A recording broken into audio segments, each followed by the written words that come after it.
Good morning, everybody. It is Nanowrimo day 9, Tuesday, and I didn't write anything yesterday because I'm at that stage in the book now where I am questioning everything, doubting myself, and wondering if what I'm writing is complete bollocks or if it's actually got some kind of potential. It was really scaring me, and then I feel like with horror there's this really fine line between what is scary and then going too far, and I don't want the book to get ridiculous because that's exactly why I don't like horror. So this is where the challenging side of writing this genre is coming in for me. However, I just kind of let myself mellow out yesterday, get my head around everything, and this morning I woke up really early and I got to 5,117 words. So smashed out a good bit this morning. I'm going to carry on writing in my lunch break today and then write again tonight if I can, although the book is...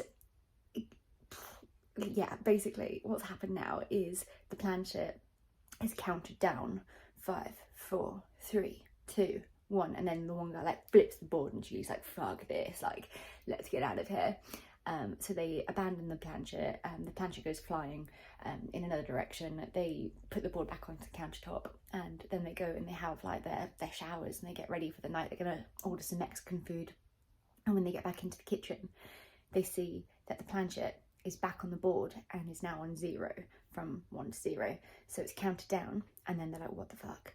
And then the planchette goes flying off the board, and that in itself, if you know the history of Ouija boards and kind of how they work, that means that a demon is trying to escape. So again, I am finding it like a fine line in between, the dialogue and description and stuff.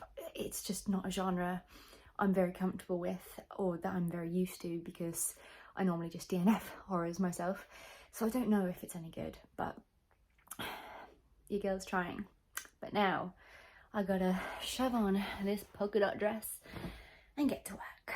But at least I'm finally writing again. I might be very far behind, but I'm going at my own pace, sloth pace, and I'm having fun with it. So let's get ready for the day and carry on writing. Good morning. It's Nanowrimo day 11, Thursday. It hasn't been a very good week. I found out on Tuesday night, I think, that a friend of mine passed away, just got COVID and died. So it was a big shock, and it just kind of, I needed some time. I did start writing again yesterday in my lunch break before, funnily enough, getting a call from work to say go home because the aircon in the office stopped working, so for air circulation and stuff like that, circulation, we all had to go home just to, prevent the spread of germs and stuff, I guess. So I got to 5,832 words, and I'm kind of just starting to write different scenes that pop into my head. I'm not even doing things in order. I started writing in my lunch break this scene where this boyfriend of the girl, Tony, he comes back from a work trip and he enters the house and he's like, it's really cold in here, what's going on? And the heating's turned right down, it's freezing. So she hadn't even noticed, but she's all freaked out and she's so happy that he's back. And then they start trying to get frisky, but then he has this sudden absolute agony happen in his head, and I think in my head that's the demon starting to try get to him. So he literally just crumbles to the floor, and she's about to call the ambulance. She's like, oh my god, what's going on, what's wrong with you? And she drops her wine glass and the red wine splatters all up the white walls and stuff. But then as she starts to dial the ambulance, he suddenly just makes this recovery. He's like, it's fine, don't worry about it. But so every time they start to try and get close to each other, this demonic presence that they're not yet aware of is going to start mucking with them.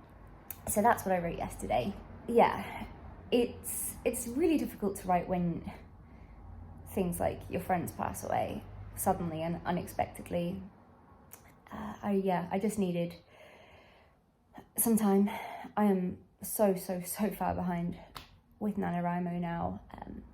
I am happy I'm writing. I'm going to write tonight after work. And then tomorrow I'm doing a lot of overtime on Friday. Saturday, I think, is going to be my day where I'm going to try really hard to catch up. So I'm sorry that this week the vlog isn't great, but sometimes you just need to put your mental health first. I was supposed to have my second counselling session yesterday, actually, but I had to cancel it and just didn't have time. But yeah, I just needed some space away from the camera, away from my laptop. I just cracked down, I focused on work, and I needed it. I also feel like I need to start reading again. I do this every Nanowrimo where I kind of just stop reading books and focus solely on my novel. And I've been listening to podcasts, like a lot of paranormal podcasts. And I think like just feeding myself all of this stuff non-stop about ghosts and demons and hauntings and residual energies and witches and stuff, like it's exciting to a point, but I think I'm just craving, I don't know, I think I'm craving just like a rom-com again, weirdly. And so I just got a new Audible credit, so I might actually download an audiobook. Let's have a look at what is available on Audible before I go to work, and then I can listen to it on my drive. Also, this week's vlog is dedicated to my friend Richo, who did pass away. So, rest in peace, bud. Okay, so there's a couple here that I can choose between. We've got The Holiday Swap by Maggie Knox. I just realised I put lipstick on. I don't know if it's actually on my teeth. Hopefully, that was fine. The Holiday Swap by Maggie Knox. 9 hours and 39 minutes on audio, 2 identical twins, 12 days till Christmas, 1 recipe for love. When chef Charlie Goodwin gets hit on the head on the LA set of her reality baking show, she loses a lot more than consciousness. She also loses her ability to taste and smell, both critical to her success as a show judge. I absolutely love The Great British Bake Off, and I'm a little bit behind on the TV show at the minute because I've been writing or trying to, so this already sounds good. Meanwhile, Charlie's identical twin, Cass, is frantically trying to hold her own life together back in their quaint mountain hometown while running the family's bustling bakery and dealing with her ex, who won't get the memo that they're over. With only days until Christmas, a desperate Charlie asks Cass to do something they haven't done since they were kids: switch places. Looking for her own escape from reality, Cass agrees. But temporarily, trading lives proves more complicated than they imagined, especially when rugged firefighter Jake Greenman and gorgeous physician assistant Miguel Rodriguez are thrown into the mix. Will the twins' identity swap be a real recipe for disaster, or does it have all the right ingredients for getting their lives back on track? That sounds like, I don't know, the cover looks really Christmassy, which, perfect time of year for that. And I think it just sounds like that kind of thing where it will just take me away from all of this kind of more negative stuff that I've been feeding myself with lately.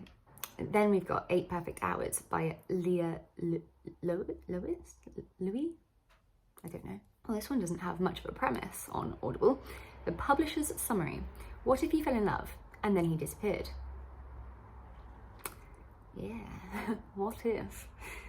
When Noelle and Sam's lives collide one snowy evening, another like Christmassy, wintry book, awesome. They spend 8 perfect hours stuck side by side, believing that they'll never see each other again. But soon their lives become entangled in ways they never expected, and it's going to change everything. Don't miss the latest hotly anticipated love story from Leah Louise. Perfect for fans of Beth O'Leary, who I actually did really enjoy her book, The Flat Share. Josie Silver and Cecilia Ahern. I do like Cecilia Ahern as well. Ooh. And there's some critic reviews. The sweetest, most romantic, most heartwarming book by Marian Keyes. An absolute dream of a book. I couldn't love it more. I read 8 Perfect Hours in one sitting. I couldn't bear to put it down by Jodie Picoult. Right. What are the critic reviews for The Holiday Swap, actually? Are there any? An utterly adorable, pitch-perfect romance, Taylor Jenkins Reid.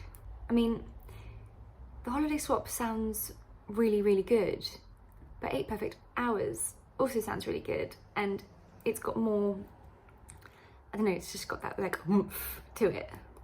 I think I'm going to get that one actually. But the last one I was thinking of was The Party Crasher by Sophie Kinsella, who is a bit of a hit and miss author for me because I do find her books can be a little bit ridiculous sometimes. Brought to you by Penguin. Number 1 best-selling author Sophie Kinsella returns with an irresistible new standalone about family love, family tensions, and what you might hear if you didn't know you were in the room. And what you might know if they didn't know that you were in the room. Expect shocking secrets, hilarious mix-ups, and an unforgettable romance. I always find that like Sophie Kinsella just tries too hard to be hilarious. So I don't know, not sure about that one. I am going to go for 8 perfect hours. Buy now, confirm purchase. I'm gonna go away now and read that or listen to that while I eat some eggs, drive to work, and just try and feed some positivity into my life because I feel like I really need it right now. It's time to listen to my body. But I will see you later. I might go get my nails done a little bit later. It's time to change them, and then I'm gonna do some writing. See you later.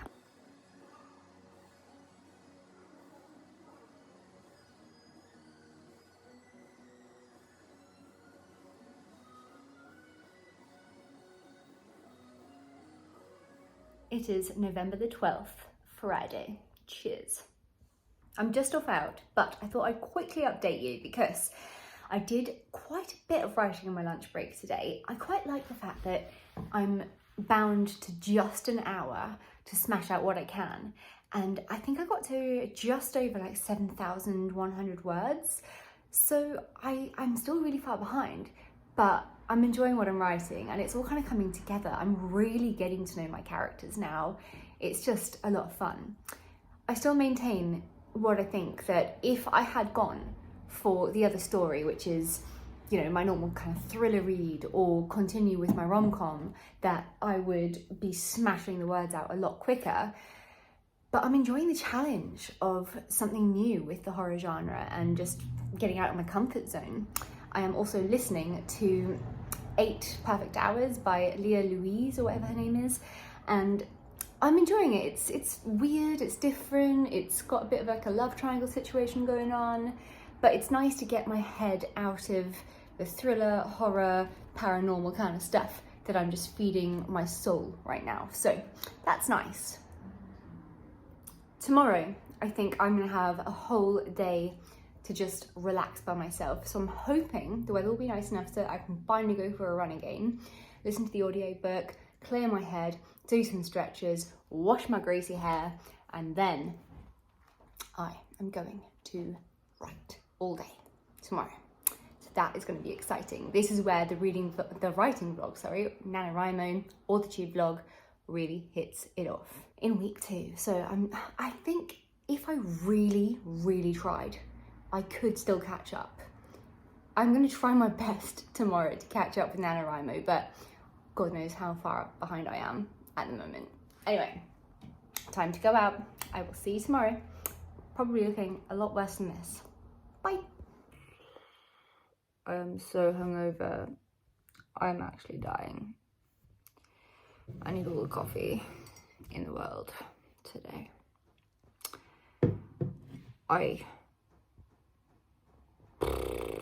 Okay, I did not catch up with NaNoWrimo. I managed to write a little bit. I got to 8,085 words, but you know what? I need a holiday. That's what I really need. I need a break from life and work and the friends dying and everything. I'm exhausted, and I'm slightly doing it to myself, I guess. I'm kind of like torturing myself in a way. It's too much going on. Let's hope NaNoWrimo week 3 is better, because week 2 sucked and I'm done. I'm going to bed and I'm hibernating for the foreseeable future. Good night.